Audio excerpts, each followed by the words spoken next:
Hello everyone, I hope everyone is doing good. So welcome all to this video of the same chapter, that is reproduction in plants. So in the previous video we covered about asexual reproduction, what is reproduction and what is asexual reproduction, and we also discovered the different types of asexual reproduction, that is budding, fragmentation, regeneration, vegetative propagation, artificial as well as natural.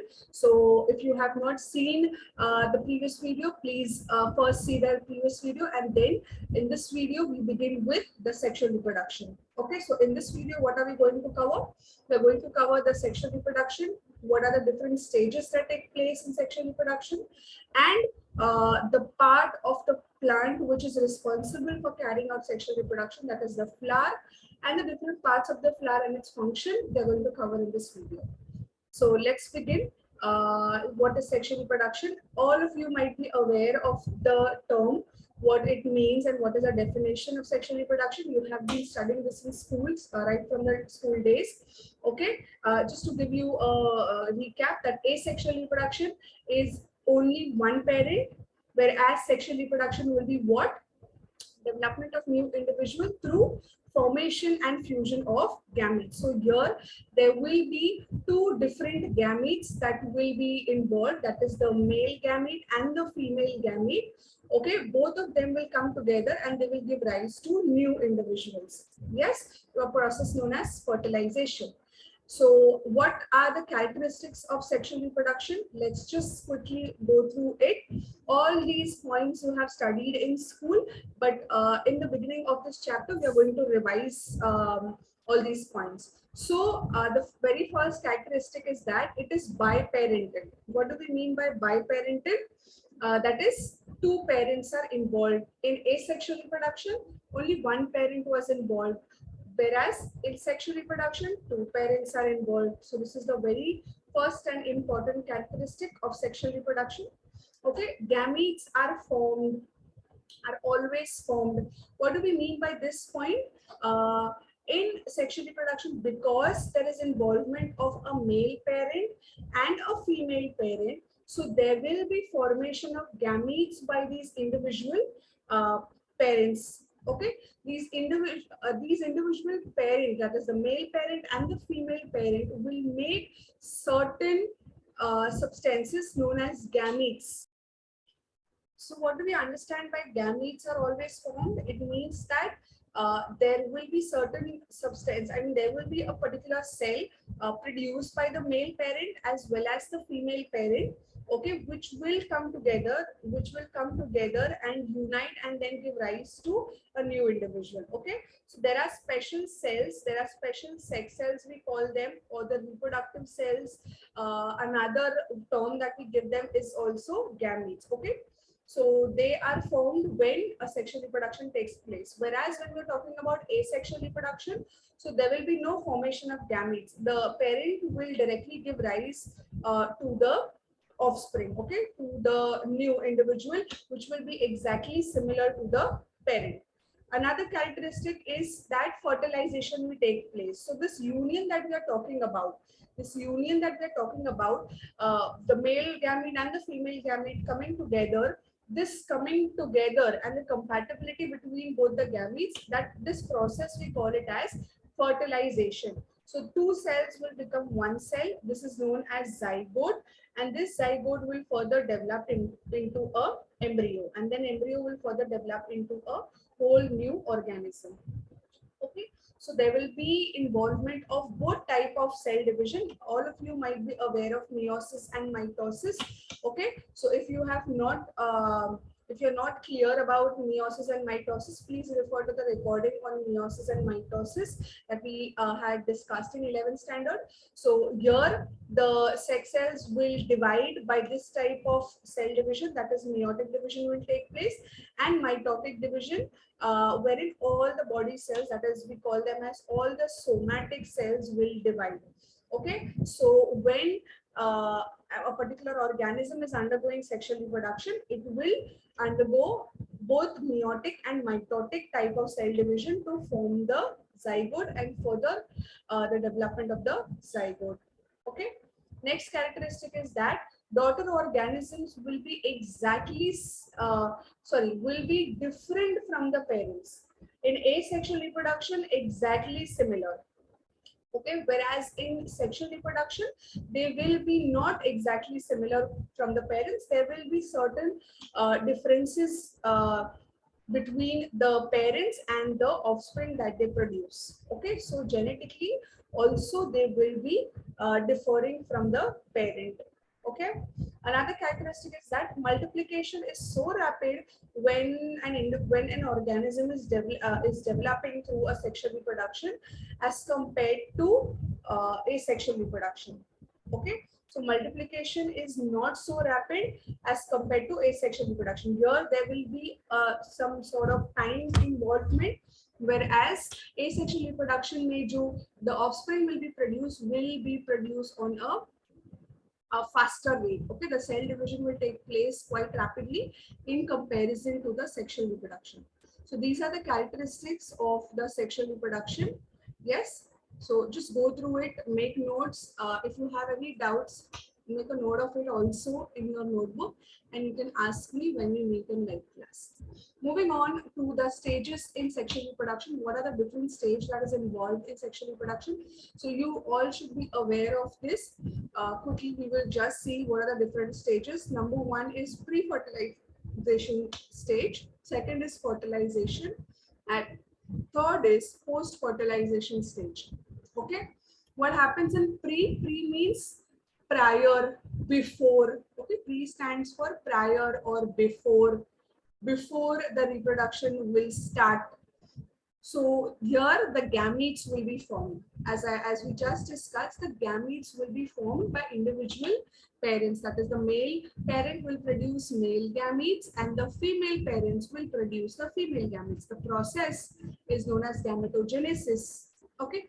Once the gamete has been formed, they will come together, gamete transfer will take place. So this process is known as syngamy, or we call it as fertilization. What is the result of fertilization? A zygote is formed. What is the chromosomal state of the zygote? Diploid, that is 2n. So gametes are always haploid in nature, that is they will have half the number of chromosome n. This we have discussed time and again. Yes, and you have this. You have studied this in school also. So when N and N will come together, they will give rise to a diploid zygote. That is, the chromosomal state will now become 2n. N plus N, 1n, 1n will give you 2n. So a diploid zygote is formed. This process is known as fertilization. Once the zygote has been formed, so now there is only development that will take place. That is post-fertilization, after fertilization. Post is after fertilization. After the zygote has been formed, there will be embryogenesis. That is the development of the zygote into an embryo. Hands, legs, the rudimentary form of an individual will take place. Okay, so definitely all the organs will be formed, and further embryogenesis will further undergo series of development and an individual will be formed. So this is just a brief overview of what are the stages that is involved in sexual reproduction: pre-fertilization, fertilization, and post-fertilization. That is, first gametogenesis will happen. These gametes will come together and form a diploid zygote in a process known as syngamy. And once the zygote has been formed, it will undergo a series of development, in which the first developmental stage we call it as embryogenesis. Okay, now we move to the to the structure of the flower. Having understood about what is sexual reproduction, what are the basic characteristics of sexual reproduction, and briefly, you just need to know the steps that will take place in any kind of asexual reproduction. Now we move on to because the chapter is talking about reproduction in plants, so here we will be focusing upon the plant reproduction only. The next chapter in your textbook is talking about reproduction in humans. Okay, so reproduction in plants, the flower. Okay, you have different parts of the plant: root, stem, leaf, branches, etc. So the flower is the part which is responsible for carrying out sexual reproduction. Okay, so we begin with discussing the parts first, and then we'll discuss the function of these parts of the flower. Okay, so beginning with the first part, which is receptacle. Okay, so this is your receptacle. This part of the flower is known as receptacle. This As and when we are discussing the structures, we are going to just briefly understand their structure, and then in the next slide we are going to discuss it in a bit detail. So receptacle will act as a base, you can say, okay, as a base which will form a basement for the whole flower to develop. Okay, so onto which the whole flower will rest, will sit, this receptacle will kind of act as a support system. It will act as a support system of the flower. Okay, so this part is known as receptacle. Then this part, this green part you can see is known as sepal. This green leafy part which comes out is known as sepal. Mostly it is for again support of the flower. Then the next part, what you see is filament. Okay, what do you see over here is filament. Now focus over here. I'll just draw this arrow. So this stalk which you can see over here coming out, these green stalks are known as filament. Okay, let's just label the another part also. So this stalk is known as filament, and this bilobed structure you can see, it is known as anther. Together they are known as stamen. Okay, the stamen is actually the male reproductive part of the flower. The stamen is what? The male reproductive part of the flower. Okay, so this is the anther and this is the filament. This whole thing is known as stamen. Stamen is nothing but the male reproductive part of the flower. Do you know what is the another name for the male reproductive part of the flower? Stamen. Give it a pause and think. It is also known as androecium. It is also known as androecium. Okay, and the anther is the part of the androecium which will actually produce the male gametes, which we are going to see it in detail in the coming slides. Okay, now moving to the next part of the flower, you can see this particular thing over here, and you will just label it. This is the stigma. This is the style, this stalk you can see, and this particular circular structure, this is your ovary. This is your ovary. Stigma, style, and ovary. Okay, ovary is basically the egg. Okay, the female egg, the female part of the flower. Then this style is a stalk-like structure of a tube-like structure, and the top of it is known as stigma. Okay, why it is known as stigma? Because it produces a sticky substances. Why sticky substances? We will discover this in a short while. Okay, so sticky, you can remember stigma from sticky. The style is like a tube thing which enters into this circular structure, which is the egg of the female part, which is the ovary. So now you might have guessed that this stigma, style, and ovary together, they are known as carpel. Together we call it as carpel, and this will be your female reproductive part of the flower. Okay, and this female reproductive part of the flower, what is the another name? Can you pause and can you just recollect what is it known as? For example, the male is androecium and the female will be gynoecium. The female will be the gynoecium. Okay, so this flower that we have just discussed is bisexual in nature. Is what?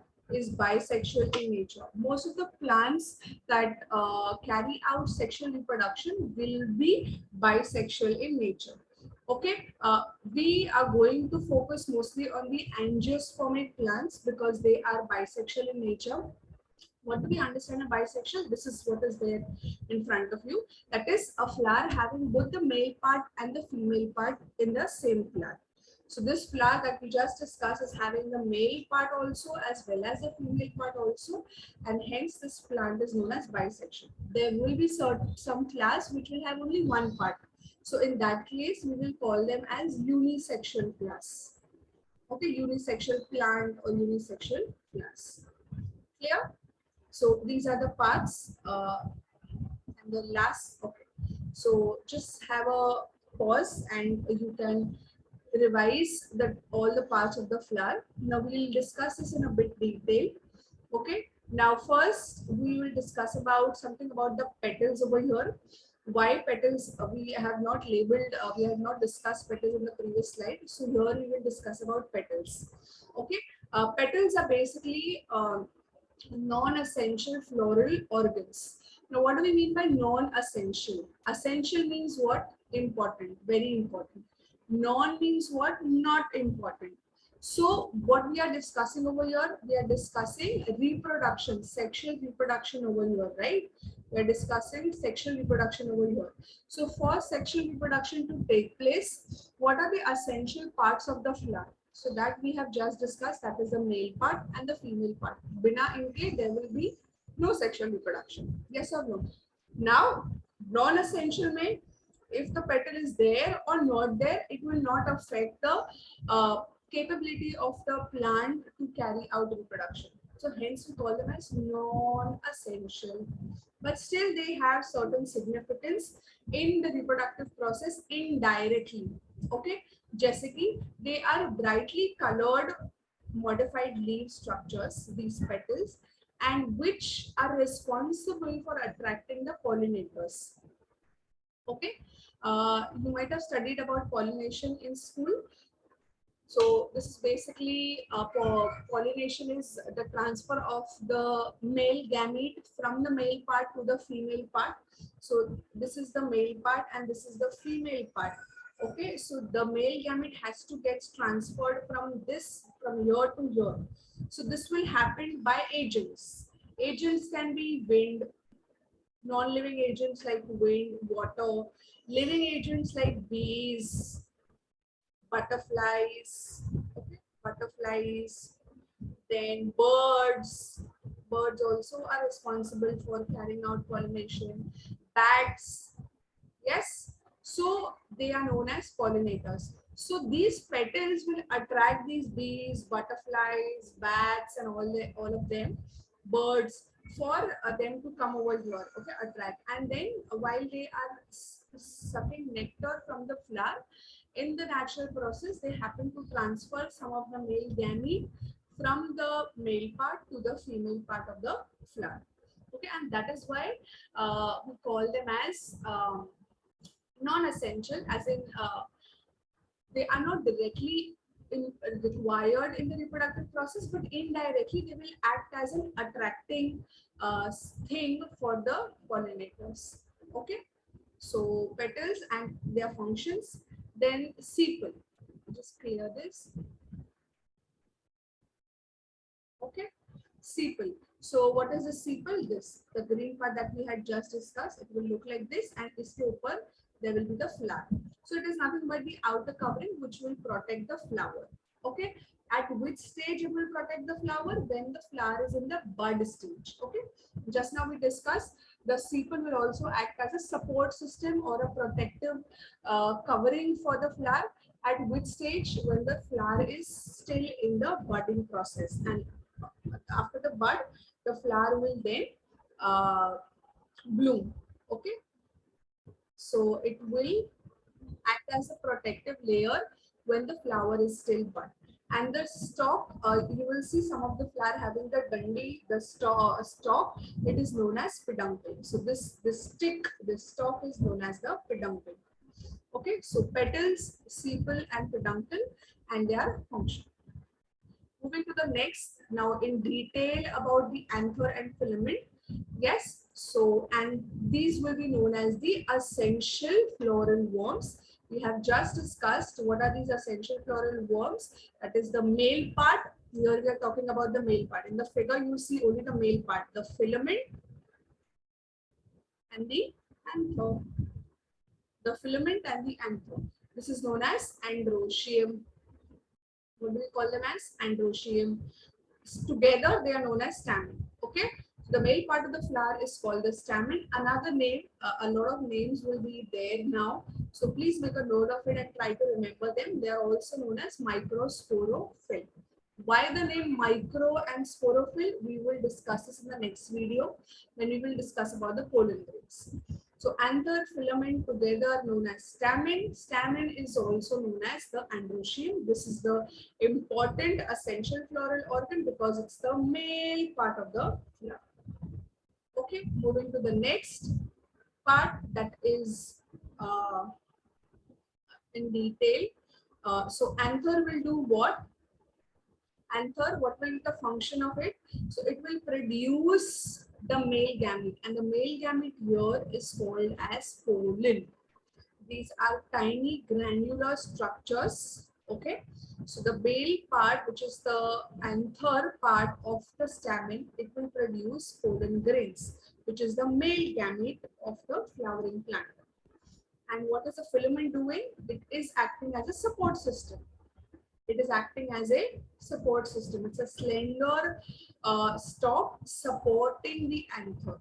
Okay, and it is making the anther accessible to the pollinators. So it is keeping it in an upright position. The filament is keeping the anther in an upright position so that the pollinators can easily have access to these pollen grains. Okay. Next, we move to the female part of the flower. The essential whorls, that is the style, stigma, and the ovary. So this is the style. This is the stigma, style.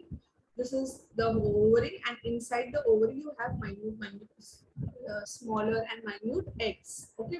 Another name for eggs, we will call them as the ovule. To be more specific. So essential floral worms, gynoecium, pistil, or carpel. So we know this word carpel now. Another name for carpel, we also call them as pistil. It is the nothing but the female part of the flower. Okay. Another name, megasporophyll. Yeah. So there it was androecium, microsporophyll. Here it is megasporophyll. Clear? So let's do the function in detail. So stigma is the sticky part of the female reproductive system. It's the tip, it's the receptive tip of the pistil. Okay, this whole thing can be called as carpel, can be called as pistil, can be called as gynoecium, can be also called as megasporophyll. Okay, now decoding the different parts of it. The first is stigma, sticky in nature, top part of it responsible for catching the pollen. And this stickiness is because so that the pollen, either it is coming through wind or water or through any pollinator, bees, butterfly, or something like that. So quickly it can stick to it. The pollen can stick to it, and that is why it is producing the sticky substance responsible for catching the pollen. Another next part is the style, which is nothing but a tube-shaped structure. It will act as a connection between the stigma and the ovule. So help catching the pollen grains, and then it will facilitate the transport of the pollen grain from the stigma down to the ovary. So a connection tube, that is style. Ovary, it's the whole main egg in which it will have eggs in it, contain ovules, which will become seed after fertilization. Okay, so the flower develops into seed, and then it develops, sorry, the flower develops into the fruit. Yes, after fertilization, after the sexual reproduction has taken place. So the seeds that you see over here, that is a result of fertilization. That is, the ovules will develop into seed after the fertilization has taken place. That is, the pollen grains over here will come, fertilize, and then after development, embryo development, it will develop into seed, and then the whole flower will develop into a fruit. Yes, so this is how the function of the ovary. Take a pause and just go through all the parts. Make a note of any point that you don't understand in your notebook. Okay, make notes of these points, and you can get back to me in the live class, and we can discuss and you can clear your doubts and queries. Okay.